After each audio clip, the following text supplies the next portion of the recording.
beware of spoilers. I am Adam. I beat the school bus out today, so I don't get stuck behind it on my way to work.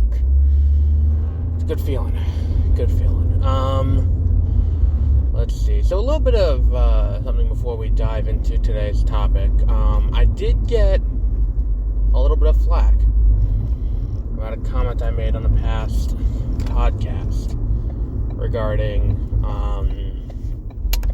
professional video game players and how it's an easy job and how it is not the same thing as professional sports because, I think my exact words were, if I started right now at age 28 and decided to quit my job and devote 100% of my time into, playing football professionally, I will never make it into the NFL. Never. But if I quit my job right now and put 100% of my time into playing insert video game here, I could probably play professionally. And ultimately, the biggest decider of whether or not someone can play video games professionally is the financial means to train themselves to play the game by playing it a lot. And then also the barrier of entry of being able to play the game. I decided to test my theory. So I quit my job. No, I'm kidding. I looked up what the speedrun world record was for Pokemon Emerald. Which, for those of you who don't know, came out in 2005, I believe. And it is, the third version of Ruby and Sapphire. It is slightly longer, and it is, all of that. I have not played this game since, I want to say, 2008, because my version was lent to someone, and it went through their washing machine, and it came out broken. But recently I acquired a new version. Recently being 2 years ago, I acquired a new copy of this game. And I took it out, and I played it a little bit, and I decided to see, having not played the game in that long, how close could I get to the leaderboard on the speedrun website that they have, where it lists out records and who has what. And I can say I played for about 2 hours and 45 minutes, so I'm a little past the world record point, but I'm within range where I would be in the top 50, keeping in mind that I picked this game up for the first time, and keep in mind too, I had a little bit of a bad luck streak, because the mud chip that I got to start the game had very shitty stats, and keep in mind too that a lot of it is trial and error, because I haven't played the game in so long, to try to figure out the best method to do things, like fighting Brawly, when you first get to Dewford City, or Dewford Island, or whatever the fuck the name of it is. Not a smart idea, because he will fuck you up, when you first get there. I guess that the smart thing to do would be to go all the way to Flannery, fight all the way to Flannery, then come back, and then on your way back to Petalburg to fight Norman. That would be when you fight him, because you'll have a substantial level advantage. That's probably the smartest way to do it, and it's not like you need the HM Flash, which is what you get for beating him, but it is one of those things. Also keep in mind that I was not using repels, which is something that people were doing, and because I've picked up this game for the first time in almost a decade, or over a decade, I forgot the movement patterns of some of the NPCs, so I ended up fighting needlessly. And also, I didn't really know the best paths to get around the region and any of that, because it's been a while since I did this. So, really, what we're looking at here is I guess if I took a little more time and started out with, and played the game a little bit more thoroughly, it would be one of those things where it's I probably could get in the top 10 if I devoted more time to it. But I think it's time to say I was probably right with my assertion regarding all of that. And the thing is, too, it's my fucking mud chip that I got when I started the game, because, before I started, I thought about going through, okay, what's the past path of least resistance in terms of having something to fight with, and it's like, well, Sceptile isn't really that helpful. You'll beat the first gym pretty easily. The third, you don't have a type advantage, but Mudkip, you'll have a type advantage on 1, you'll have a type advantage on 3, you'll have a type advantage on 4. So you get plenty of options with Mudkip, so I picked Mudkip. But yeah, it's like, for one with shitty IVs, I think I did pretty well. And the thing is, too, it's like, it took me 4 attempts to beat, like, to nail this home. I had a good 5 to 6 level advantage over Mighty Aina from Archie, who is the leader of Team Magma at the volcano. I had a good 5 to 6 level advantage. It took me 4 attempts and a little bit of grinding to get my speed up to the point where I was able to beat him, to give you a sense of how shitty my stats were with this Mudkip. So, yeah, so therein lies my, my hypothesis and my test of said hypothesis. So I think that, it might be worth looking into this a little bit further. Maybe not. Maybe I've done enough research. Which brings us to our topic today. Lego Star Wars The Skywalker Saga. The be-all and end-all, the definitive, Lego Star Wars experience in a video game, according to several people. Now, the problem with... I do have a problem with this game. I have played through a considerable amount of it. I do have a problem with it, which probably will come as a surprise to very few. My problem with this game is that the levels are too short, which, coming off of what I said about Lego DC Supervillains a few years back on 30-minute reviews, if you go back to that episode and listen, what I said was, the levels are too long. Like, the levels, it is kind of one of those things where it's like, they overcorrected, I would say. Like, I would say they definitely overcorrected that issue, where it's like, for a while... Okay, you let me in? Alright, cool. For a while, the levels were way too long, which made the game unenjoyable, where it's like, holy fuck, will this level just end? And, like, for a game like, DC or Marvel, the levels that were the most fun for me were the ones after you beat the game, which were kind of like, almost like what-if scenarios, where it's like, here is something cool that happened with Howard the Duck at the headquarters of Marvel Studios. That kind of thing. Those are the episodes that the levels I was like, oh, this is pretty awesome. I can deal with this. Because the levels were short, there were a few puzzles, and it was kind of fun. The long-ass levels that just go on for what seems like an interminable amount of time, and you're just fucking... they're too long. And some of the levels in, like, Marvel Superheroes 2, DC Supervillains, Beyond Gotham, like, the levels are too long. And I think that this one kind of careened wildly into the complete opposite direction, where now the levels are far too short. And I like the open world, and I like the open world that connects directly into the levels, where you'll go seamlessly from open world to level. I like that, and I like that a lot. My problem is the levels are too short once you're in the level, where you're in and out in 10 minutes maybe.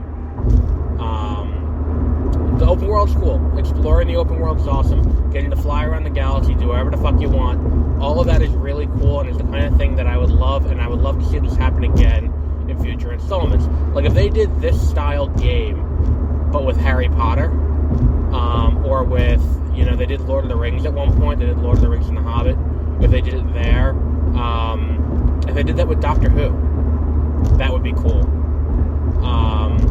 But there are tons of options available for that. I think that there's a lot of time-consuming menus that I've found. The process to change characters is so much slower than in past games. It breaks enjoyment to an extent. When you're in, it turns free play into kind of a slog. because you have to change characters so much to do things, and at most I've seen you get 5 characters to have in quick select, and the act of going back and forth and changing them is just at times tedious, where you're like, alright, let me go here and then move this way and do this, and it's boring. It makes the game into like a joyless kind of a mess to have to deal with that every little bit of time. Then there is, the Kyber brick system. I really like that system, and I like that each class of character has their own upgrades. It really makes the game feel like something totally new and different. It doesn't feel like just another Lego game with a new skin painted on it or a new texture pack. It really feels like something new and unique having that in there. The space battles are really fun. I find that to be one of the most entertaining parts of it. If you upgrade too quickly, you do run the risk of becoming too overpowered. And then there is also the issue of distribution of characters, but I think that's less the problem with this game, because the game can't really do anything about that, because of how the game is set up and what the game is meant to do. If you look at like how works, how this how the game is set up, and how when you play it, what you're supposed to do. You're just playing through each episode of the Star Wars story. You can start with episode 1, 4, or 7. Then you can play through the trilogy. But you can't like in the past game, you were able to start with episode 2. You could start with episode 3, but this one you have to start a trilogy and then play that trilogy through. Although you can't start another trilogy. Like, you can't play episode 8 until you play episode 7. But like, there is the inherent issue that like, if you start on episode 1, you don't get a scavenger character, or a scoundrel character, which is needed for exploring in the overworld and collecting things in the overworld. If you start on episode 7, you don't get a Jedi until towards the end of the saga. So it's like, the characters not being evenly distributed is not entirely the fault of the game, but at the same time, there is a better way to do it. Like, there's a better way to distribute the characters that makes sense. Like, there's no reason why Anakin in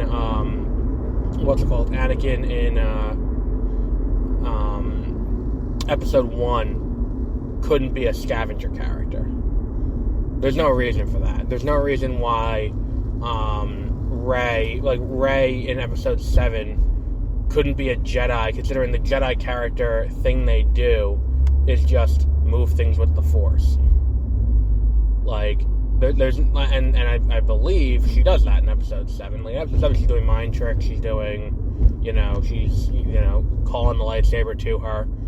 Like, there's no hard, fast rule that says, like, well, we can't do this because the story doesn't allow it. It's like, well, if you want to bend the rules, like, definitively, young Anakin should be a scavenger character. I think that goes to, that is something that is, solidly a thing. What else is there with this game? But look, I mean, this is one of those things where it's like, I feel the same way about this game as I do about Pokemon Legends Arceus, or however the fuck you pronounce it, where it is a bold first attempt to wildly deviate from the established, plot line and the established gameplay mechanics that we've had for, decades at this point. Because I've had Pokemon games that play, for Pokemon, you were playing it, we played Pokemon games basically the same way for the better part of, a decade, or 20 years, 25 years. And then now we have this wildly different, almost entirely open world game where you have to sneak up on Pokemon. So, to sit here and be like, well, it's totally different, is, to sit here and be like they're trying to find their footing, and they're trying to find the way that they're going to weight the characters and the way that it's going to work. It is one of those things where you have to. I'm going to give them a little slack. Same thing here. It is Telltale or Traveler's Tale's first attempt at doing a game like this, so I don't want to be too hard on them and be like, oh well, you guys didn't do X, Y, and Z properly. Therefore, you have to do, it's their first try at this. If this is what games are going to be like going forward from here, then this is a good way for it to go. But this one, as a first entry, leaves a lot to be desired, and I would be interested to see where future iterations end up. And I don't want to blindly kind of judge and be like, oh, well, this is going to be indicative of the whole thing going forward, from here on out permanently. Because, look, there will be adjustments and there will be changes made, but this is kind of the first step for them. This is their first, change and their first look at, this is what we're doing. This is how we can improve. This is what we can do better. This is going to be the look to see, what do audiences respond to? What do we want, and what do we think will work better when we do this in the future? Why the fuck is there so much traffic here? Why is there a green light, and why am I dead stopped? Because this fucking truck is in the wrong spot. Multiple trucks are in the wrong spot, blocking up traffic for everyone. Assholes.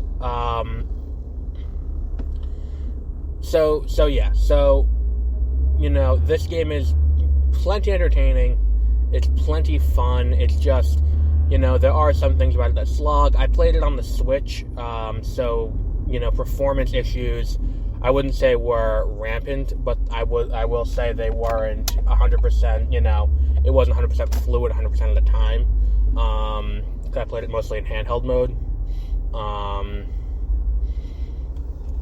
It's just there are better ways to play the game. Hopefully we get more of this in the future. That would be very cool. To get, like I said, Doctor Who would be a great, candidate for a game like this, a game of this style, with this much going on, and with this big of an open world. It does lend itself certainly to this style of game. Star Trek would lend itself to this style of game. Or even Harry Potter. If they did Harry Potter, I don't know how you would do Harry Potter and Fantastic Beasts, because time travel component. The Marvel and DC universes, especially the DC universe. Although I think that what we got with DC supervillains is probably the closest we're gonna get to a game like this. I fucking hate being stuck behind school buses. And the thing is, it's more annoying when they only half stop at the railroad tracks and not do a full stop like they're supposed to, because it's you did it halfway. Just do it the whole way. Don't be an asshole. These are kids on the bus. What the fuck? And I'm not directly behind the bus either. There's a car in front of me, but it's you get to it and you have the alert lights and you're at the thing and you're like, well, what the fuck? Just go to a full stop. Go to a full stop. Don't sit there and be an asshole about it.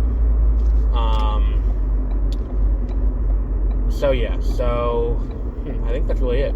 I think the next video game we're going to address is going to be it's not going to be for a little bit, because video games are expensive and time-consuming to play through. So I sit there and I think it's one of those things where, I need to... Oh no, Koromon. I have Koromon on my computer. That'll be the next game to talk about. Maybe I'll go back and do a deeper look at Bug Fables, and we'll talk about that too. But that'll probably be on 30-minute reviews, and that'll be another time-consuming endeavor. Quest into what's it called? Journey into darkness, I guess we'll call it. So yeah. we'll wrap up there for today. Tomorrow is the next episode of The Girl from Plainville. The show with, The show with, about the, Michelle Carter causing, Conrad Roy to kill himself. We've been covering that every week, and that'll be tomorrow. And then what else do we have this week? Oh, this week is Hatching. We get to break out the new horror movie logo that I have for episodes of Beware of Spoilers about horror movies. Hatching being the Sundance Select horror movie that is, I think it's Finnish. But I'm looking forward to that. And then we are very rapidly headed towards Doctor Strange. No, it's not : it's Doctor Strange in the Multiverse of Madness. That is very rapidly approaching, and we cannot stop it even if we want to. So get ready. That will be coming next week as well. And Moon Knight. Moon Knight episode 5 is this week. I forgot about that. And I will eventually get around to watching Julia. I watched the first episode and then kept on forgetting. And I always get distracted by watching other things. Like, I've been watching a lot of Adult Swim lately while I'm playing games. Because, like, that's it. I've been trying to get through, like a Star Wars, and then also doing my playthrough of Emerald to see how quick I can do it. And I think that it's one of those things where it's like I'm like, while I'm doing that, I don't want to also have to watch Julia and watch it with an attentive eye to be like, okay, so X, Y, and Z is happening, keeping track of what's going on and all of that. Because, not that it's a lot of work, but it is not a passive thing. Like, I can watch Aqua Teen Hunger Force while doing other things, because A, I've seen the show, B, it's old, C, it's not going to be addressed on the podcast, where I need to be able to be like, okay, so here's the thing that happened here. Although maybe I will do an Adult Swim series on 30-minute reviews. So we'll wrap up there for today, and until our next episode, have a great rest of your week.